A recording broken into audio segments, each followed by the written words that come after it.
he is Wendell Pierce, joining me here live on the Rich Eisen Show. How are you, Wendell? I'm doing great, Rich. I'm excited about tonight. That's why I called early.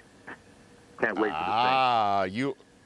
Now, what do you think of your 3-4 Saints right now, Wendell? Are you concerned about what you've seen through the first 7 games?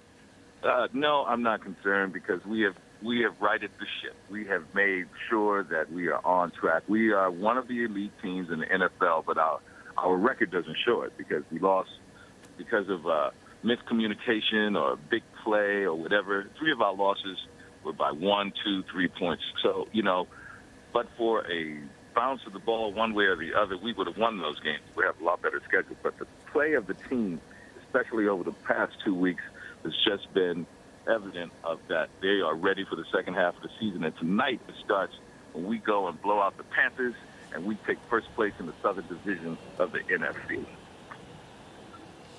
And, well, it's a down division, too, so even despite the 3-4 start, a win tonight puts you in first place.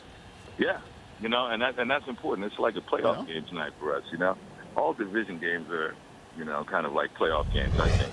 Everybody realizes that. But tonight, to have a divisional game that's going to put you in first place to start the second half of the season and be on the road also, so we can get that monkey off our back and you guys can stop talking about how we never went on the road. Hey, never went outdoors.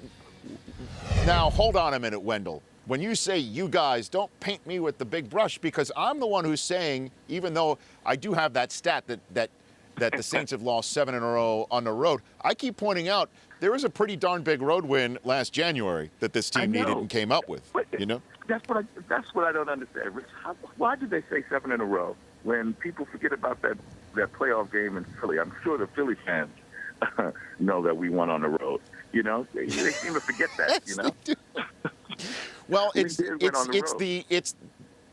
stats are always regular season, but we don't have like the asterisk saying, let's just put it this way, if you lost last January in that game in Philadelphia, we in the media would be saying you've lost 8 in a row at home and on the road, including the playoffs. That we would verbalize that, but nobody verbalizes that it's 7 in a row in the regular season, except me. I'm not the you guys, is all I'm saying. Right. You know what I mean? So I appreciate you reminding everybody of that game and how well we played. You. Also the fact that we had a running game that even Seattle had to take notice of.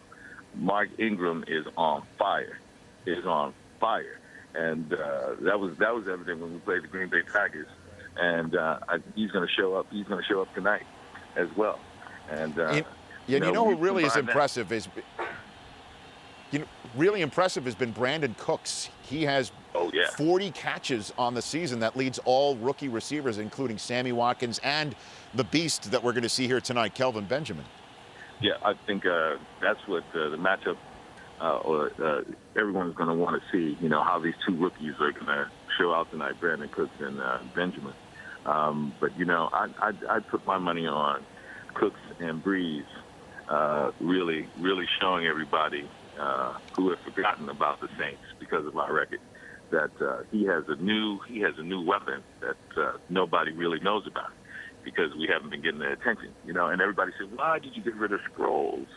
And I remember me being in that chorus with people going, oh my goodness, we got rid of Darren Sproles, but then we saw the rookie and we said, okay, that has been taken care of because he is on fire. Yeah, he's really good, and I know you're always got your eye on the area in New Orleans as well. What can you give us on the update in the community there, in the New Orleans community, and how it's faring? Oh, New Orleans is great, man. It will be 10 years. It's 9.5 years now since Katrina, and it just shows you that when people have a focus and a determination to rebuild their world and their community, that nobody can match that American ingenuity. It is the best of the American aesthetic on display.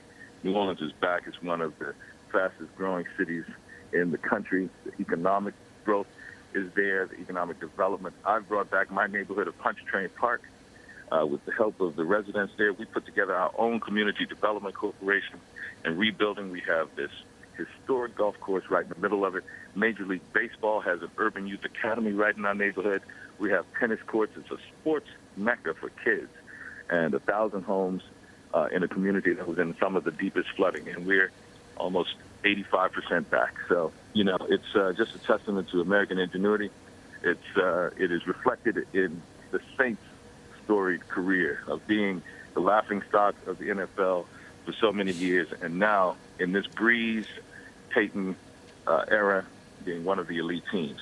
So New Orleans City reflects the team, and the team reflects the city. And it's great to be on prime time tonight, so the world can see it.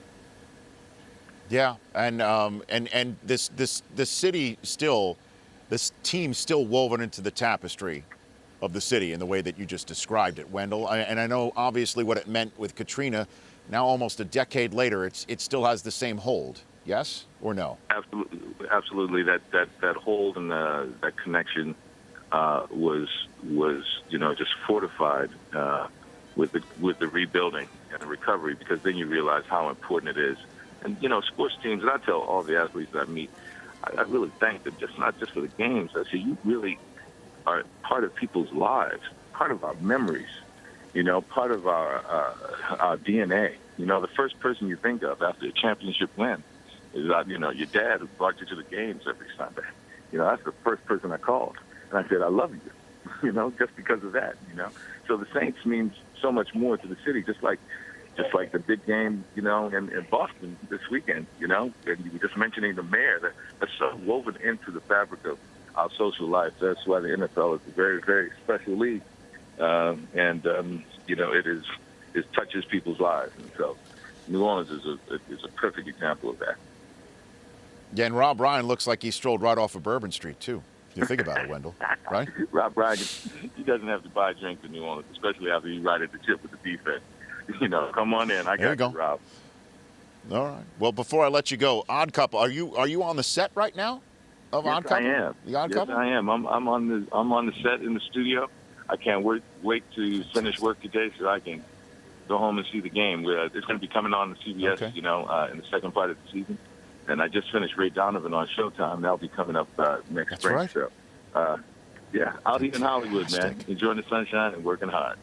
Well, then you've got to come into the studio later on in this fall. We got to get you in person instead of on the phone here. We can. I'll come in when the Saints are in the playoffs.